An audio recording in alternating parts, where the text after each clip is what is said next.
has the agenda? Hello, Bobby. I want you to get over here as fast as you possibly can. Right. We are facing great trouble. Mr. Attorney General.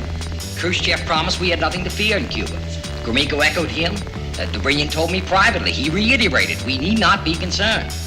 In my judgment, the implications of Soviet deceit go even far beyond this damn situation. We cannot and we will not accept Soviet missiles in Cuba. What do you think, Bobby? Well, I think there has to be an alternative between doing nothing and launching a sneak attack. I'm looking forward to hearing one. It's surprising how inhibited they still are around here. What's happening there, Bobby? Blockade. Blockade. No, that's true, theoretically. It's true in fact. All right, now, gentlemen, can we very clearly and economically run down the diplomatic possibilities as you've analyzed them, 1, 2, 3, and so on? How, for the love of God, can President Kennedy of the United States order a sneak attack on a tiny Latin American country? By pressing a button. A blockade is far from a certain answer. May not be strong enough to do the job.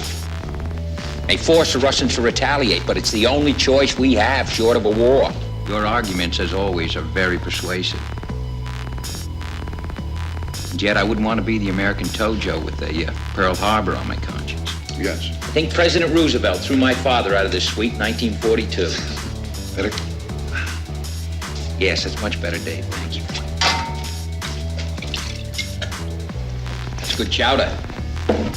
What's happening there, Bobby? I'll pay any price to get those missiles out of Cuba. The issue isn't Guantanamo or obsolete Jupiter bases. The issue is missiles. Russian missiles in Cuba. Kenny, who's at the party? Let me say again, I plan to do everything necessary to protect our country. With all respect, the blockade is a halfway measure. It will alienate our allies while doing the communists no tangible harm whatsoever. Mr. President, we have to destroy those bases.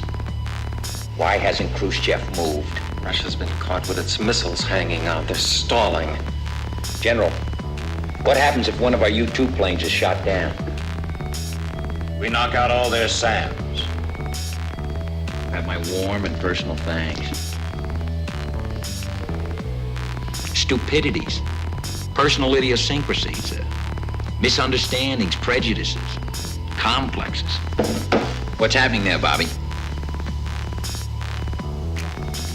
What's your impression, Bobby? Well, I think Dobrynin's telling the truth.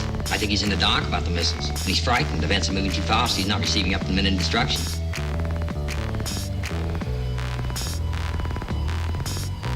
Isn't there some way we can avoid having our first confrontation with a Russian submarine?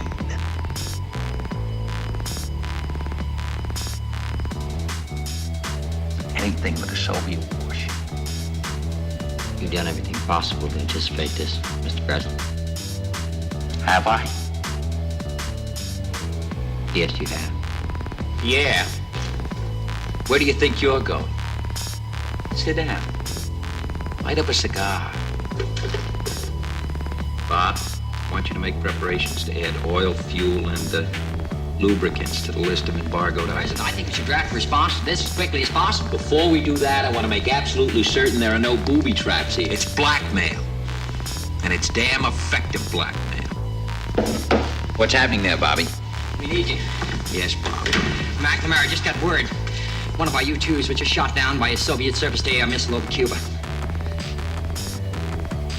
Shot down? Yes.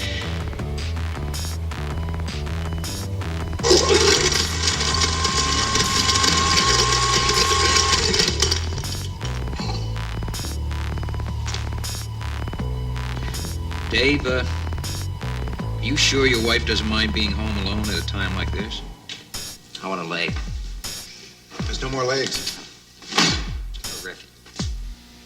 Good night, Bobby.